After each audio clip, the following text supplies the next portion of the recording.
প্রতিটি অঞ্চলে অঞ্চলে প্রতিটি মোড়ে মোড়ে তারা যে সন্ত্রাসবাদীদের লীলা খেলা দেখিয়েছিল, সেই খেলাটি 5ই আগস্ট শেষ হয়ে গেলেও গোপালগঞ্জের মানুষ এখনো পর্যন্ত মুক্তি হয়নি। গোপালগঞ্জের নির্যাতিত মানুষদেরকে মুক্তি করতে হবে, মুক্তি দিতে হবে।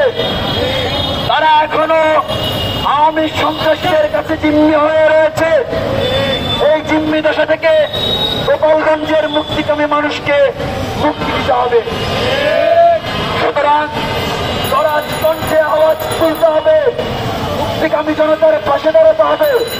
আর যে সকল বাংলাদেশপন্থী নেতৃত্ব জুলাইয়ের নেতা গোপালগঞ্জের মুক্তিকামী মানুষের কথা বলতে গিয়েছিল, সে ভাইদের উপর যে হামলা হয়েছে, সেই হামলার আমরা দৃষ্টান্তমূলক শাস্তি দেখতে চাই।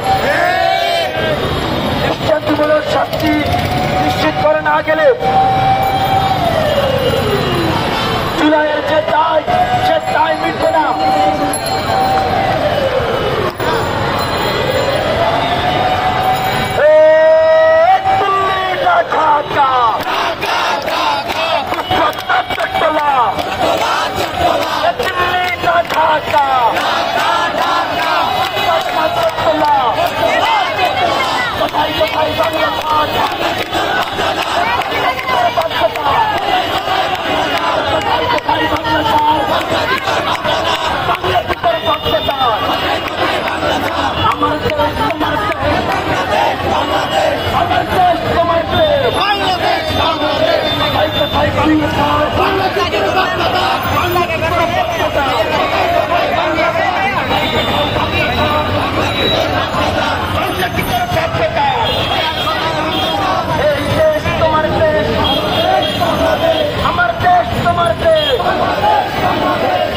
সংগ্রামী সহযোদ্ধা, আমরা অনেকক্ষণ ধরে স্লোগান দিচ্ছি, আমরা অনেকক্ষণ ধরে বক্তৃতা দিচ্ছি, এবং আপনারা যারা আজকে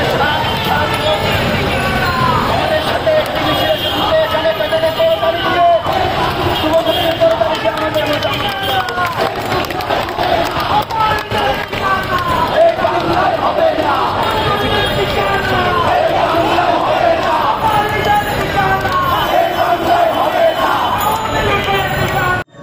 ক্রিকেটে ফর্ম সবসময় একরকম যায় না। কখনো একটা বলও কানেক্ট হয় না, আবার কখনো ব্যাট চালালেই 4 ছক্কা। লাইফটাও ঠিক ক্রিকেটের মতোই, সময় সবসময় একরকম যায় না। কিন্তু সময় যেমনই হোক, বাড়ি করাই সবসময় সেরা বিনিয়োগ। সেই সেরা বিনিয়োগ করুন সেরা সব উপকরণ দিয়ে। তাই কিছু টাকা না বাঁচিয়ে বাড়ি করুন বেস্ট সিমেন্ট 7 রিং সিমেন্ট দিয়ে। 7 রিং সিমেন্ট, ভিত্তি আগামীর।